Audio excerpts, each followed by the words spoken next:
When you're in a place for so long, you pick up the habits and the ways and the language and the tone of a place, and the you gets kind of murky. You don't really know what your likes or preferences are because it's what it is. And so I said, No, and to write a book, you really need to be clear on your voice, right? You need to be correct. sure of who and what you are and what you want Exactly. the world to know. Right? Exactly.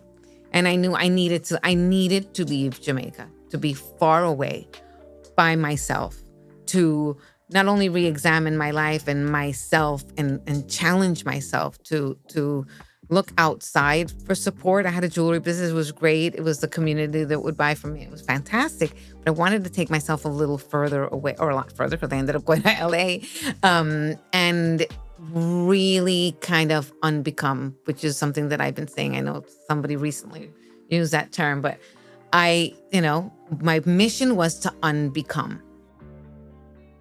Welcome to the world of Why Wait Till Friday, a place where we keep it simple, intentionally find joy in the middle moments, and consistently stay comfortable.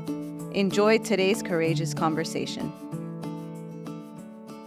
Welcome to another episode of Why Wait Till Friday, where courageous conversations take place. I'm really excited today. It's the first time that we're going to have an author come on board. I think that we're all authors in very different ways because our stories are our life. And I'm a big believer that each human authors their own story. And so I feel really excited and privileged to have someone who had the courage to not only live her story, but share it with the world and write it. Interestingly enough, I was reading her book and was so compelled and so connected on so many chapters and so many levels. Like I couldn't put it down. And it's a simple read, but yet I found so much depth in it. So I'm really excited. I'm gonna kind of let her introduce herself. I'm gonna show you. The book is called Cuts of a Diamond, and she'll tell us a lot more about it. But I'd like to introduce Sandra, the author of this awesome story. Oh my goodness. Welcome. Thank you, thank you, thank you. This feels so very surreal, But and yet so fun real. and so real and so wonderful. And I'm so honored and happy to be here, hopefully to inspire others to just, be with their story and know how important it is. Awesome. So tell me a little bit about let's talk about it, right? Sure. Let's emerge, right? Because the world hasn't read the story. And I want people to, when they finish hearing us, to go out and get it and read it for themselves. But I'd like to hear a little bit if you can think of like the back end, right? Why did you write this book? What led you to it? In between all the chapters of your book, I was compelled to the reality that you, in a story of pain, you always talked about joy. And so while I was reading it, I'm like, wow, this author lives the movement and doesn't even know it. But I'm gonna let her know, right? Mhm. And so tell us, share us, take us down the path of Sandra getting to a place of writing this and living this. So I've always lived witnessing my life, right? Observing. I like to pay attention. Wherever I am, I always stop and pay attention and watch it maybe from another perspective. So, growing up in New York City, Cuban parents, my sister and I were the only ones in the family that were born in the States. And my parents were the anchor, they were the first. So, everybody that came from Cuba would come through our home, get on their feet, and go. And I remember the stories in the kitchen, when everybody arrived or anybody arrived, we'd hear, they'd fill us in on what was happening over there at the time. Um, my parents came 59 and my mother in 61. I was Did they born go straight to New York? straight to New York, and I was born in 1967, so really early in that stage and that time. And I remember just listening, and I was very, very quiet, very attached to my mom. We were very kind of a little bit of a recluse. I'd be out there and then I'd go to my room. But I really would pay attention. I would be so moved. I'm also very sensitive, moved by these stories. It was so much. And then I remember when the letters would come and they would read the letters, and you'd have to read between the lines because all the letters were intercepted in those days. I think they still are, but they were intercepted. So they had to be very careful of what they wrote in these letters and make the point. And that's something that really stuck to me. And so I remember, because you have to use your imagination and really picture it and visualize it. And so that was really my first instinct. My father was the superintendent of the building. My mother was stay at home. We went to private school. We were very protected. And so our playground was the building, and the basement was where we played. And I remember thinking always, this is so interesting and so different from anything we know. But it's so cool. I felt so different from everybody else. It's And so for me, interesting that you yeah, said that about like the reading in between the lines, right? And how the people that were writing the letters from Cuba had to be very, very careful with what to include in the stories. And that makes me feel like a lot of people live their life that way, mhm, right?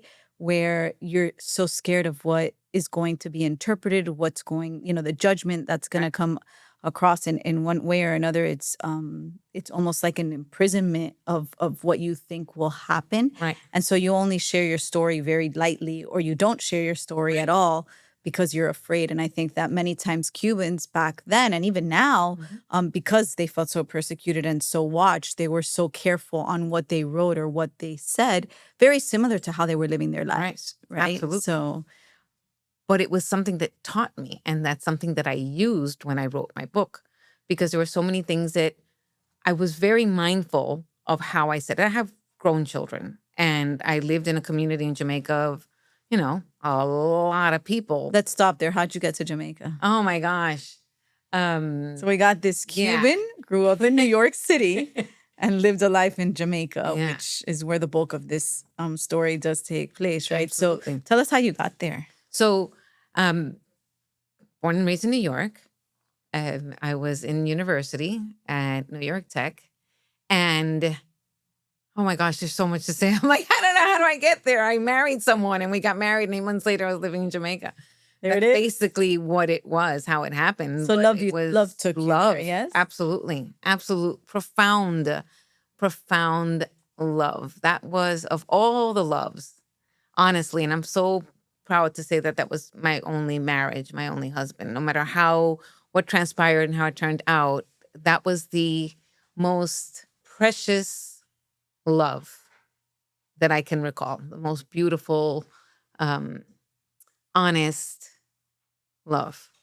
Interesting. Yeah. So then you went to Jamaica, and So I went to tell Jamaica. us about that. And one of the first things that someone said to me, asked me was, "What are you gonna do when you get here? Like, now what are you gonna do? You were a model, like, you know?" And I'm like, "I'm gonna write a book, and I want to work with children. Ultimately, I absolutely love children." And so, time passed, and figured it out. I had a jewelry business, and really wanting to be home for my children was very important. So the jewelry business closed at school pickup. So when it was time Got to it. pick up the school, that was it. Pick up the kids and come home, and I was stay-at-home mom, basically. And time would pass, and things would happen, and relationships and divorce and all of these repeating patterns and life happening. And always in the back of my mind was, there's a story here. There's something important here. And the nudge never, ever quieted. Never quieted. But I didn't have what a lot of people say. I didn't have a conclusion. I didn't have an ending. I didn't have a so what type of thing. And that is what holds most authors back, right? It's like, I don't, what's the point? Who cares? Right? Who wants to hear the story? Well, it's not important. I'm not the only one. And that's the number one reason why only 2% of people that want to write books actually publish, because of all those limiting beliefs. But, it came to the point that I was like, I have to go down this labyrinth, like I write in the book, and really focus and see why I'm doing these things. I have to stop, and I have to tell this story, because I know I'm not alone. I know I'm not the only woman in the world that is going through these experiences, that is, hurt, betrayed, you know, far away from family, alone, and still pushing forward, hearing my That's father, right. always forward, always forward. Onward. We Yeah, talk about the onward mentality here exactly. at Why Wait Till Friday. So there's a couple questions I have for you. One is, You talked about yourself as a little girl, very attached to your mom and very shy. But then you briefly just said that you were a model. Mhm. How did that very quiet, shy girl allow herself or gain the courage, if we can call it that, to become a model? I feel that the things that land in your life, the things we don't look for, are the things that work out most naturally. I really feel that whatever's meant to happen in your life, whatever God places in your path or is going to place, because it's already kind of planned, is that journey that you're to go on. And so for me, I wanted to get out of the house. I wanted to just go somewhere with, but never did I plan to be a model. Ever, ever, ever, ever. This was a favor that I did to a first student friend of mine that was at school that needed a project, needed to do a photography class, begged me, please, please, please, you work at a clothing store, bring some clothes. I'm like, absolutely not. What are you talking about? I'm begging you. All right, fine. And we went and did the pictures. And then a few days later, he's like, meet me at the library. And I'm trying to think of, like, he didn't text me. We didn't have phones. Like, how does all this stuff happen? Anyway, meet me at the library. He shoves over a report folder, Like a portfolio kind of but thing. it was like for a report for Right, school. for a project. And I'm like, what is it? And he sends it. It's all my pictures, all the pictures. He's like, please be a model. I'm like, dude, did you get the memo that I'm the ugly duckling? I'm like the fea. Like, that's just not going to happen. So whatever. No. And he kept on, him and another classmate kept on and on. I said, all right, fine. You're going to find the closest agency to school. We're going to go there. Whatever happens, happens. And if it's a no, you'll leave me alone. Fine. So they found Click Agency. And I went in, showed them the book. We waited downstairs, came back. Sorry, we're not interested. I'm like, you see? Done. So went off to back to school. That day I worked in the same store in Soho. And I showed the girl that works in the store with me. And I showed her. She's like, oh, that's so cool. Put it back in the closet. I could see her right now. And all of a sudden, hours had passed and she waves me over. I'm like, and she introduces me to these two people that are looking at this report folder with my pictures in it. I'm like, Super not professional, right? super not professional, especially those days with photography. Normally it's it would be a Polaroid, or no, models don't normally even don't have pictures. So I'm like, oh, geez. And they're like, please meet us at the agency. We'd love to see you. And literally, I don't know, it was maybe 3 weeks later, I had a direct booking to Paris to do the cover of a magazine. Wow. And it was whirlwind. Like, I could not believe what was happening and what I was experiencing. Mind blowing, mind blowing. And it was beautiful. It was beautiful. So it's interesting because what you didn't expect at all, you kind of had the courage to at least explore it, Right. not really worried about the outcome because you didn't expect anything from it. So you approached this agency with your friend who they denied you, then showed your pictures to somebody and it led to an outcome that you didn't expect. But I feel that you were coming from a very, neutral intention without any hyper focusing on the outcome, which I think many times in life, in order to shift, and that was going to be my next question to you, is like, and like I told you, I think I mentioned this before we got on the podcast today, is, this morning when I was on my run, I always reflect on what the day is going to look like, and I knew that I was going to meet you and that we were going to do this, and I was excited, but I wasn't sure what we were really going to dive into and talk about. And somewhere on my run, I was like, man, life changed for me tremendously when I went from a what if mentality into a why wait mentality. And you said when you were about to, you always had this nudge in the back of your mind about writing a book. But then you were living life and life was happening and you were stuck in the what ifs, like why would I? What? And then all of a sudden that changed into the why wait and you started writing. Can you talk to us a little bit about how you finally were like, you know what?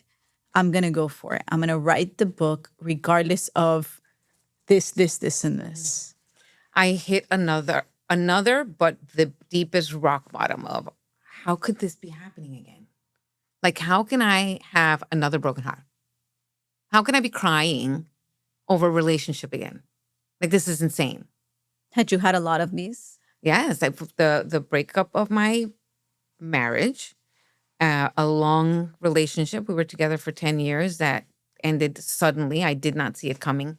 That just floored me. And then this one. And, it's like three hard, moments in life was enough for me. Right. Sure. I was like, okay, we are all participants. They're like, oh, that guy, he was terrible, or that relationship, that. No, we participate. There takes two hands to clap. And there is always something in us that is facilitating this, whatever we're going through, right? We're part of it. Right. These cyclical patterns that Exactly. eventually become the narrative of our life. Exactly. And so I needed to stop it. And I just got the calling just got louder. The calling just got louder. And I had a friend who was like, it's so interesting in your story. And then I'm like, I want to get a ghostwriter. And it was one of those things that I decided, and it's a conversation I had with a client today. I had decided that I was going to, in my mind, in my heart, that I was going to now start writing a book. And there I was at a restaurant with some friends, and we're all kind of celebrating our wins. And I said, I'm ready to write my book. And my friend goes, oh my gosh, well, here's so-and-so, the waiter. He's a writer and he does all this and he's fantastic. I was like, oh my goodness. No. How does that happen? Fantastic. So we got together and he started interviewing me, and he'd come over every Sunday and he'd put up a mic and he'd put up a camera and he'd ask me all these questions. And he was doing such a beautiful job at writing the story. Beautiful. I was very excited. And then all of a sudden I'm like, but wait a minute. This is not my voice and this is not the point. I don't want someone to talk about Sandra and her story. Like, yeah, it was very cool. And we do a Netflix movie and it was very interesting and lots of fun, very colorful. But my intention, I like that, colorful. my intention was to serve, to help, to be that voice, a love letter. I call a book is a love letter. And so I told him, thank you very much. I really love this. I still have chapters that he wrote that are just so beautiful, but it wasn't what I wanted to do. And in that moment was also the moment that I said, okay, I need to leave Jamaica. I've been here for a very, very long time. My kids are grown and I need— How many kids do you have? Two adult. Okay. I need to separate myself. When you're in a place for so long, you pick up the habits and the ways and the language and the tone of a place, and the you gets kind of murky. You don't really know what your likes or preferences are because it's what it is. And so I said, No, and to write a book, you really need to be clear on your voice, right? You need to be sure of who and what you are and what you want the world to know. Exactly. Right? And I knew I needed to leave Jamaica, to be far away by myself, to not only re-examine my life and myself and challenge myself to look outside for support. I had a jewelry business. It was great. It was the community that would buy from me. It was fantastic. But I wanted to take myself a little further away, or a lot further, because I ended up going to LA, and really kind of unbecome, which is something that I've been saying. I know somebody recently used that term, but my mission was to unbecome. And so you left Jamaica. And so I left Jamaica. And I went to LA and by yourself? By myself. And as I made that decision, again, more things. As soon as you open yourself to the possibility of anything, the pieces of the puzzle start presenting themselves and showing up. And I saw this ad on YouTube, which back in the day, there was no algorithm. This is 2016, 17. So it was an algorithm. This ad, if you want to write a book, call us. It was one of those things. If you want to tell your story, So I applied. It was an application process. It took a while. It was extremely expensive. So it was a big investment. But there was no stopping to think about it. Like, I am doing this. And so I was accepted into the program and I got support. And it was a beautiful journey that really helped me identify the intention behind this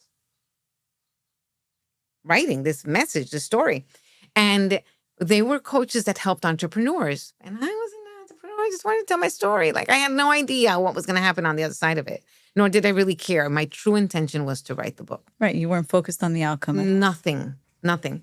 And so it was hard because Zoom, nobody was doing Zoom in 2016, 17. That's right. We forget, right? Because we're like in an era now where it's all about these things. Exactly. So there was Zoom, there were the worksheets, there was this, there was all of these elements that I did not know. And now I know that there were the pieces of the puzzle that I needed to pick up for my future. And I see that all the time. Every single thing we do, even the most tedious, actually the ones that are the most tedious are the ones that we end up picking up and using later on in life that help us. We call those at Why Wait Till Friday the middle moments, right? The in-between that are very simplistic. And if we're not paying attention, they just pass us by. But when we're intentional and we're really there, those are the pieces of our life that eventually come back, that tell the story. Exactly. Right? It's all in that bulk of those middle moments. Absolutely. So I totally agree. Absolutely. And so we wrote the book in 12 weeks. It was a very intensive program. Wow. Very intensive program. And it was mind-blowing because I just couldn't, you start something, but to finish it. And a book was something that I just only dreamed of. What a great way to realize how capable you really are, How capable. So the book is called Cuts of a Diamond. Why? Because, so many reasons. My family was in the jewelry business growing up. I had uncles and family members and close friends that had jewelry. My godmother made jewelry for Tiffany's. My uncle had his little suitcase and he'd sell jewelry. That's right. The jeweler. I remember the jeweler coming to my house with the suitcase. Yes. I do remember this and opening it up. Yeah. And we had a really close friend who'd string pearls. And so it was always around me. And I never thought of it. It was just something that I looked at, I saw, it was within my world. And when I went to Jamaica, again, what was I going to do? Oh, I know. I'll call Sippy and I'll see if I could start a jewelry business. Like, how cool is it? I loved it. And it did so well. And people still, you'll go to them and people be like, look, I got this from you. Oh my God, I got this from you. That's so And it's so cool because it was also an intimate moment where they made the choice to purchase this piece that was valuable, but it meant something. A lot of women who were like, yes, I have the cash. This is what I'm going to do for me. It was really beautiful. I love it. So I love it. Really enjoyed it. And then end up purchasing things that is like, I know who's going to really like this. So it was just so fun. I'd go to New York twice a year to the shows and it was fantastic. And then going to, what is this book about? What is this book about? And a diamond needs pressure to be beautiful. And then you have to cut it into a shape so that it could shine. And it has all the facets and all the dimensions. And so as you see in the cover, it's a raw diamond. That's right. And it's the cuts of a diamond that really makes it shine. And so for me, that's really what resonated for me and my story. It's so funny because as a reader, the title, Cuts of a Diamond, I interpreted it as like, I felt like in the story, I see you as a diamond. And I think that your life journey, there were many very shiny, beautiful, model type moments. Yeah. But yet there were many cuts. Mm-hmm. But you were still a diamond. I never lost that, right? And that's what the title did for me. And then when I read, there's a very small piece here that says, turn even your most heartbreaking experience into a thing of beauty. And what I liked and what I advocate for so much is like, there was hard and there is hard in beauty. Mm-hmm. And every story and every beautiful life has difficult days and difficult moments. That's inevitable.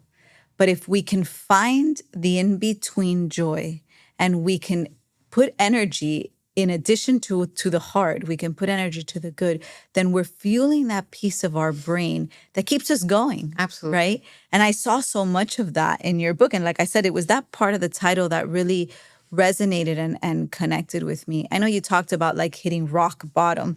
And I like that you use the words rock bottom because of the diamond, right? So like the diamond is a rock. Absolutely. Right? And the rock can be, when you tell somebody a rock, I don't think they think diamond. No. Right? We think of a rock and we think of like a rock, like you stumble over a rock at the park, right?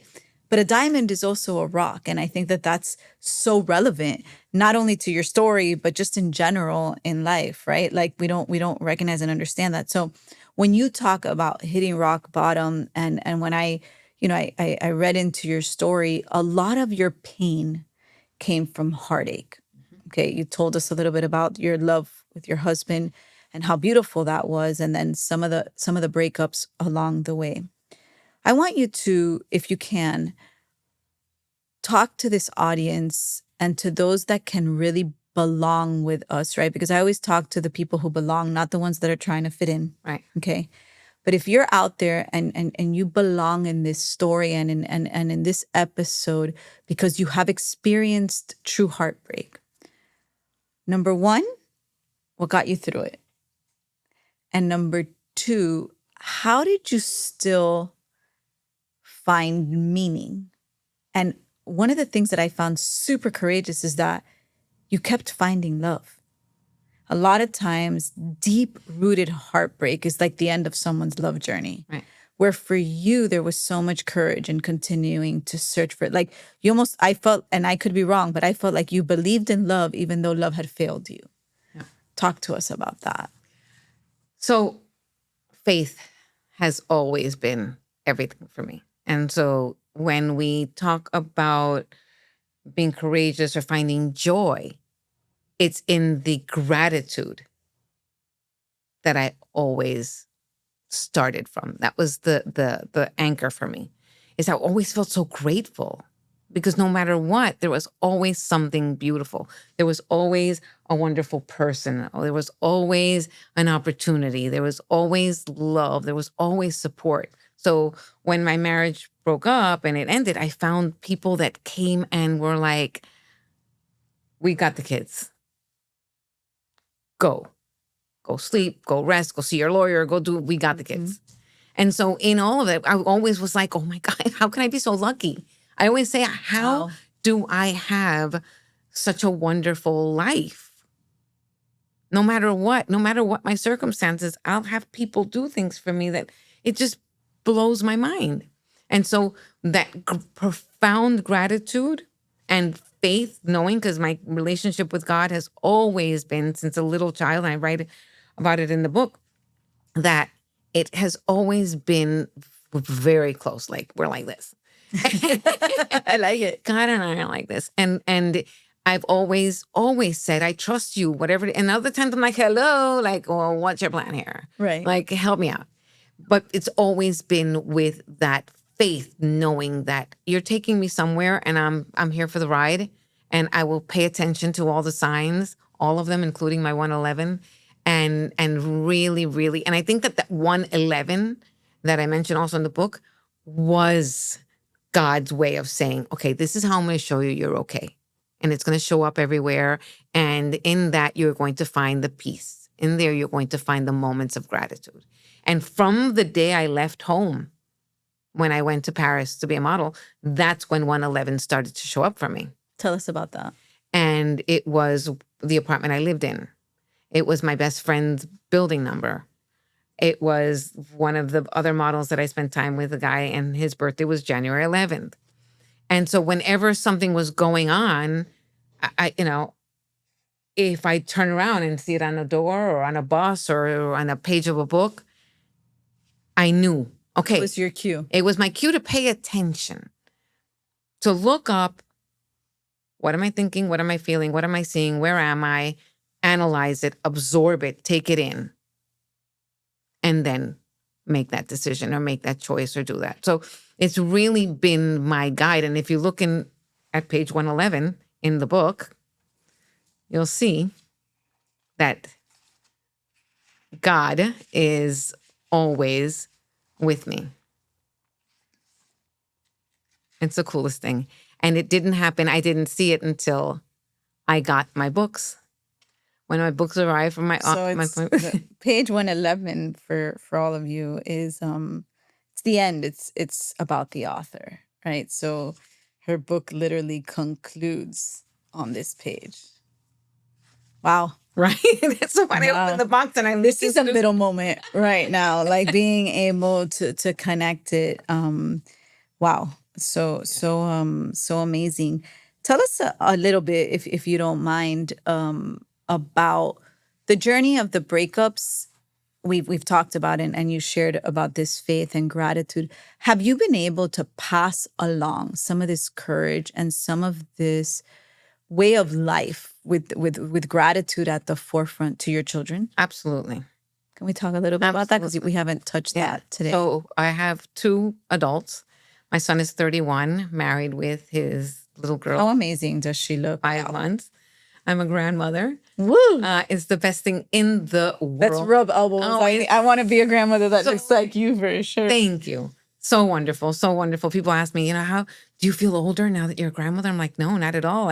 To be honest with you, it's made me feel a little more youthful and alive. And it's watching my aging mother that really brings that reality of aging more than my being a grandmother. And so he's wonderful. He lives in Jamaica with his wife. They've been married a little over a year. And then my daughter, Leah, my son's Adrian, my daughter Leah lives in Los Angeles. She's engaged, getting married on November 1st, 11/1. Wow. Yeah, that was, and that's how the influence of 111 of signs of numbers have really, really meant to her. And my son, faith and awareness has landed and really been another anchor for him. For me, raising my kids has been my proudest accomplishment.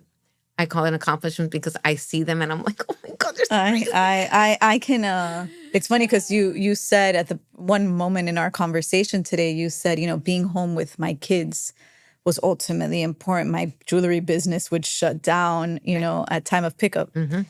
And I can so relate, right? Being an ambitious, professional and even, the visionary behind this movement and everything. What, my true inspiration, my why not is motherhood and being a mom. And I think even from a place of healing in life, like I became a mom and knew quickly that it was game time and that now I needed to find a place in life to live and not exist. Mm-hmm. And I hear that, Yes.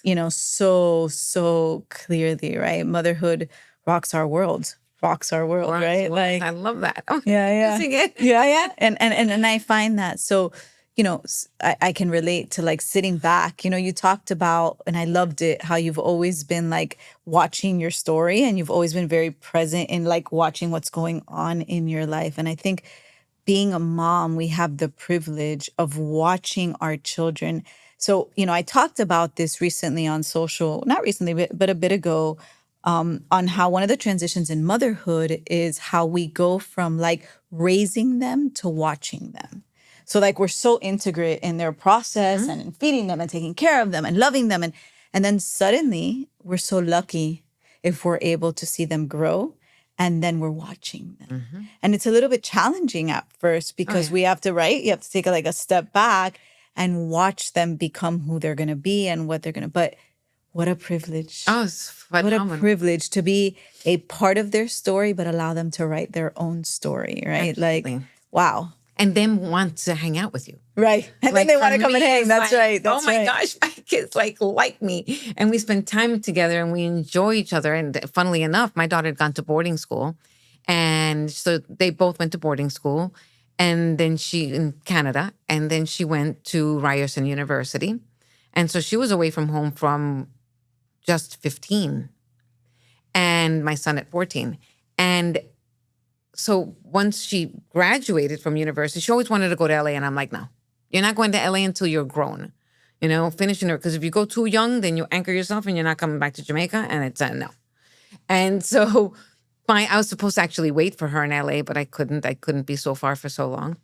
And so when she finally moved to LA and she got her job, I was visiting. It was early March 2020. And I was visiting her, passing through from a conference, little luggage, and I knew that Jamaica was going to lock down because of COVID. I knew about COVID from the third week of February. I was already prepared. I had glove masks, everything, and people were like, "You are crazy." I'm like, "Oh yeah, okay, call me crazy in a few weeks." Let's talk, right? I knew it. And so she had her stuff. I'd sent her stuff. Anyway, I'm leaving. And I'm like, they're going to lock down Jamaica. And then I won't be able to get to her and come back here. And she won't be able to leave. So I stayed with her in her apartment for 4 months.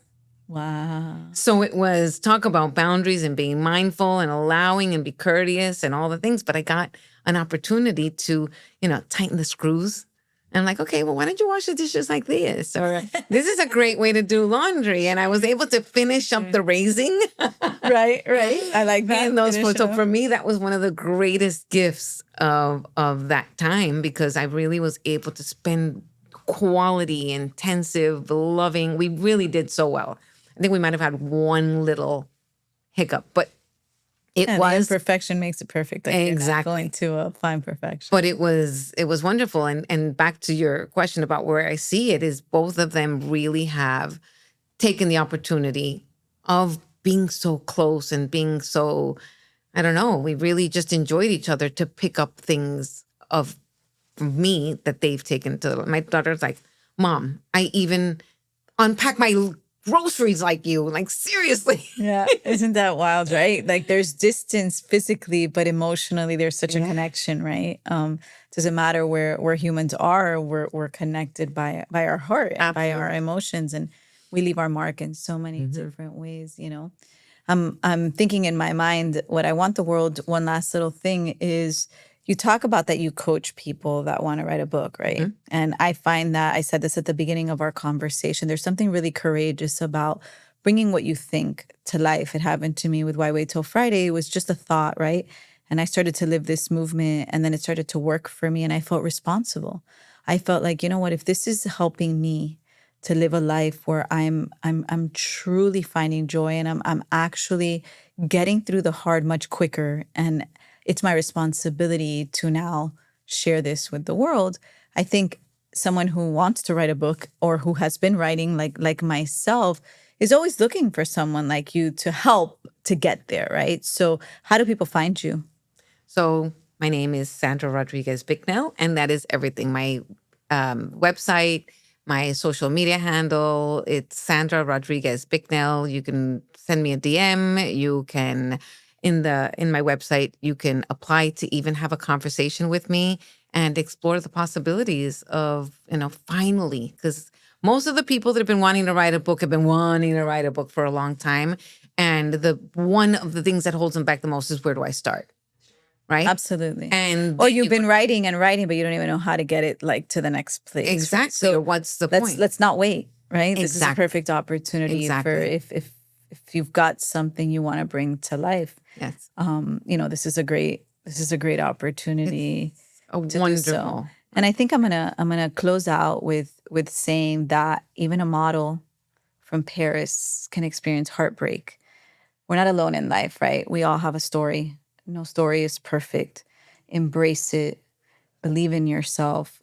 There's a flip side, right? Stay the course. And I think that that's something so valuable, because I think that this book, Cuts of a Diamond, it digs into so much hard, but in a beautiful life. And it's funny because I always say the most beautiful life includes a heavy heart sometimes. And sometimes people will misinterpret, because if what you see of somebody, or what the world sees through socials or through whatever, or the way somebody looks, or you're like, oh, that person doesn't have a problem, or oh, I can't believe they're complaining, right? But the reality of life is that underneath the diamond, there's rocks. And that's important, right? So go out and get your cuts of a diamond. Thank you for tuning in. Sandra, thank you for being here. This was awesome. Thank you. Till next time.